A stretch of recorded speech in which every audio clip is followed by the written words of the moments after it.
Hello दोस्तों, मैं हूँ श्वेता और आपका मेरे चैनल में स्वागत है।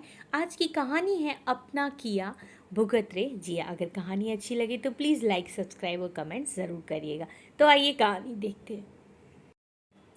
किसी गांव में दो पड़ोसी रहा करते थे। उनमें एक तो गांव का मुखिया का घर था और दूसरा जो घर था वो अत्यंत निर्धन एवं दरिद्री का था। मुखिया का घराना तो धन धान्य से संपूर्ण और सुखी था।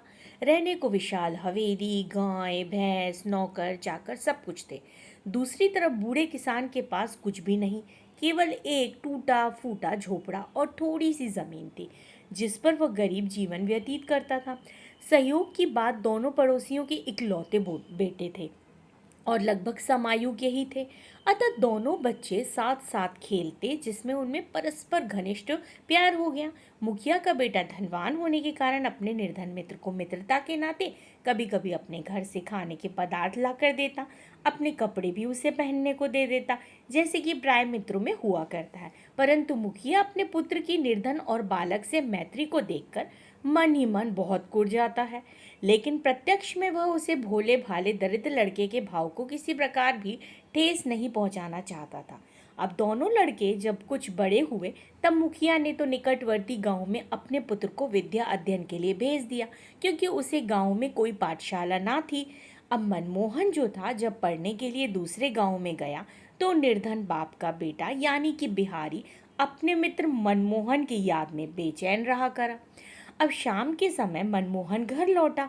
उसे भी सारा दिन बिहारी की याद ने उद्विग्न किया हुआ था। अब घर पहुंचते ही वो अपने साथी के पास गया और दूसरे गांव की पाठशाला में प्रवेश करने की अपनी सब बात कह सुनाई और बिहारी को भी यह सम्मति दी कि वह भी उसी पाठशाला में शिक्षा प्राप्त करने के लिए चले, जिससे दोनों मित्र एक साथ हो जाएंगे और मन लगा रहेगा। किंतु बिहारी का पिता अत्यंत निर्धन था। वह पाठशाला का शुल्क व पुस्तकों का खर्च आदि नहीं दे सकता था। फिर ऊंचे विद्यालय में पढ़ने के लिए बच्चे को अच्छी वेशभूषा भी तो रखनी पड़ती है। अब बिहारी एक बार कहने से तो उससे पिता ने साफ इनकार कर दिया, परंतु जब वह बार बार आग्रह करने लगा तो उसका पिता पुत्र का मन रखने के लिए सहमत हो गया। दूसरे दिन पिता बिहारी को साथ लेकर दूसरे गांव की पाठशाला में गया। वहां जाकर उसने अध्यापक को अपनी सारी स्थिति स्पष्ट शब्दों में कह सुनाई। अध्यापक दयावान था, अतः उसने बच्चे को निशुल्क पढ़ाना स्वीकार कर लिया और कुछ पुरानी पुस्तकें भी उसे पढ़ने के लिए दे दी। जब मनमोहन और बिहारी साथ साथ विद्या अध्ययन करने लगे, मनमोहन तो उजले एवं बढ़िया कीमती वस्त्र धारण कर और नई नई पुस्तकें एक मखमली जो बस्ता होता है उसमें डालकर बगल में दबे हुए हो लिए जाता था, और बिहारी जो था वो फटे पुराने कपड़े पहने हुए और मैले थैले से जो कुचैला थैला होता है उसमें पुरानी पुस्तकें डालकर पाठशाला जाता है। फिर भी विलक्षण मस्तिष्क रखने वाला बिहारी अध्यापक की आंखों का तारा बन गया, जबकि मनमोहन धनाढ्य होने पर भी उन्हें इतना प्रिय न लगता, क्योंकि वह मन बुद्धि एवं चप्पल प्रकृति का था, पढ़ने में भी असावधान रहता था। बिहारी वैसे भी तीव्र बुद्धि वाला होना, सरल स्वभाव का विनय संपन्न लड़का था। परिणाम ये हुआ कि समस्त अध्यापक जो थे वो मनमोहन की अपेक्षा बिहारी से अधिक स्नेह रखते और उस पर कृपा भी करते। मनमोहन को तो पढ़ाई में कमजोर होने के कारण पाठशाला में प्राय मार पड़ती, जबकि बिहारी को आशातीत योग्यता के कारण अध्यापकों से पुरस्कार भी प्राप्त हो जाया करता। अब इतनी विषमता होने पर भी दोनों मित्रों में परस्पर स्नेह के तार लंबे ही होते गए। अब इसी प्रकार 2-3 वर्ष निकल गए। समय बीतते पर परीक्षा के दिन आए। परिश्रमी विद्यार्थी बिहारी तीव्र बुद्धि होने के कारण विद्यालय में सर्वप्रथम रहा और मनमोहन मन बुद्धि होने से असफल हुआ। किंतु जब मनमोहन के पिता ने बिहारी के सर्वोत्तम आने की एवं अपने पुत्र के अनुत्तीर्ण होने की बात सुनी तो उसके हृदय में पूर्व संचित ईर्ष्या प्रचंड हो उठी। वह तो पहले ही निर्धनता के कारण उसे द्वेष रखता था, तथा अब कहने लगा कि निर्धन बिहारी की संगति ने मेरे लाडले पुत्र को बुरा बना डाला है।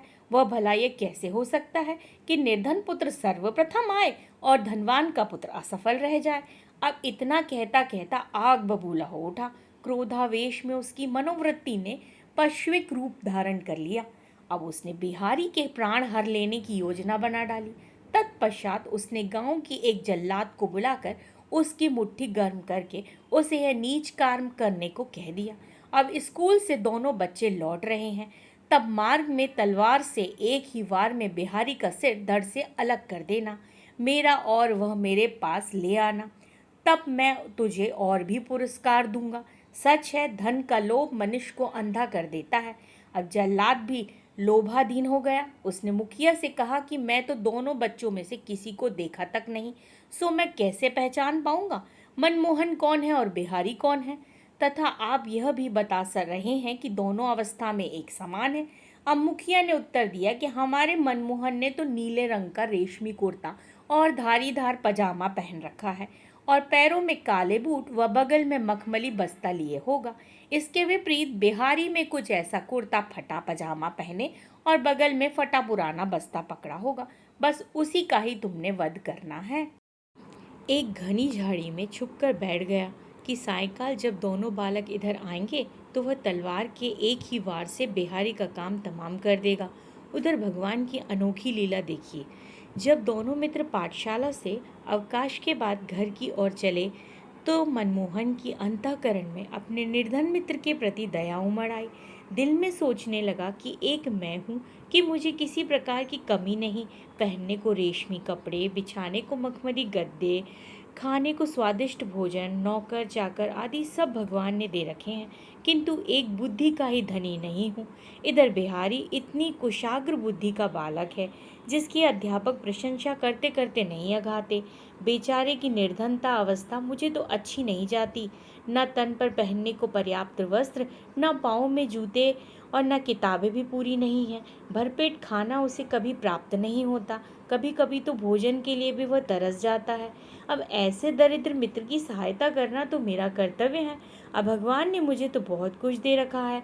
ऐसा दिल में विचार करते करते उसने बिहारी से कहा, मित्र बिहारी, तुम्हारी यह दिन दशा मुझे अच्छी नहीं लाती। आओ आज तुम और हम आपस में कपड़े परिवर्तित कर लेते हैं, मतलब बदल लेते हैं। तुम मेरे ये नए वस्त्र पहन लो और मैं तुम्हारे कपड़े पहन लूँगा। मुझे तो घर से ऐसे नए कपड़े और भी मिल जाएंगे। अब इस पर बिहारी ने आपत्ति की कि तुम्हारे पिताजी धनाढ्य हैं, बड़े आदमी हैं, ऐसा देख तुम्हें नाराज होंगे, कदाचित मारेंगे भी। परंतु मनमोहन तो आज अपने हठ पर अड़ा हुआ था। भाग्य उससे कुछ और जो कराना चाहता था। वह बोला, अजी यदि पिताजी कपड़े देने पर मुझसे रुष्ट होते हैं तो उन्हें होने दो। अरे मेरे पास क्या कपड़ों की कमी है? लो यह मेरे कपड़े पहन लो, जल्दी से उतार दो ये चीथड़े तुम जैसे प्रतिभा संपन्न बालक के तन पर। किसने? बिहारी ने कहा कि तुम जैसे प्रतिभा संपन्न बालक के तन पर ये गंदे कपड़े शोभा नहीं देंगे। फिर मनमोहन बोला, लाओ जरा हम भी आज गरीब जो होते हैं उनके वेश धारण करने का आनंद ले लें। यह कहकर मोहन ने बरबस अपने बढ़िया कपड़े बिहारी को पहना दिए और बिहारी के मैले फटे कपड़े उसने स्वयं पहन लिए। अब इसके बाद उसने अपने काले रंग के जो बूट थे और रेशमी फीते वाले जो थे वो बिहारी को पहना दिए और अंत में अपना मखमली बस्ता भी उसे दे दिया और उसका फटा पुराना बस्ता स्वयं थाम लिया। इसके बाद दोनों मित्र हंसते खेलते घर की ओर चल दिए। अब झाड़ी में जो छुपा बैठा जल्लाद दोनों बच्चों में से गुजरते देख रहा। वह गरीब बिहारी के जो प्राण लेने आया था। वो जल्लाद को क्या मालूम था कि बच्चों का रंग ढंग ही बदल चुका है। उसे तो बस यही पहचान याद रही थी कि बढ़िया वस्त्रों और काले बूटों वाला जो है वो मुखिया का पुत्र है मनमोहन, और गरीब वेशभूषण धारण किए हुए जो है वो बिहारी है। अब दोनों बच्चों के पास से गुजरने पर वो झाड़ी में से गुजरते हुए भयानक भूखे भेड़िए की भांति उन पर झपटा और जो उनमें से मैले वस्त्र धारण किए हुए था उसे उसने एक ही वार में मौत के घाट उतार दिया। दूसरा बालक जो था वो भय के मारे चीखता चिल्लाता एक और भाग खड़ा हुआ, परंतु जल्लाद ने उसका पीछा ना किया।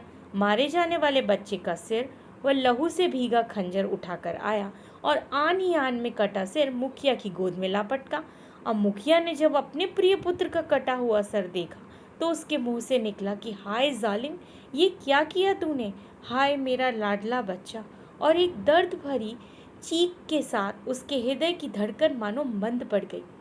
दुष्ट ने अपनी करनी का फल पा लिया था। यह किसी ने सत्य ही कहा है कि जो दूसरों के लिए गड्ढा खोदता है वह पूर्व स्वयं उसमें गिरता है।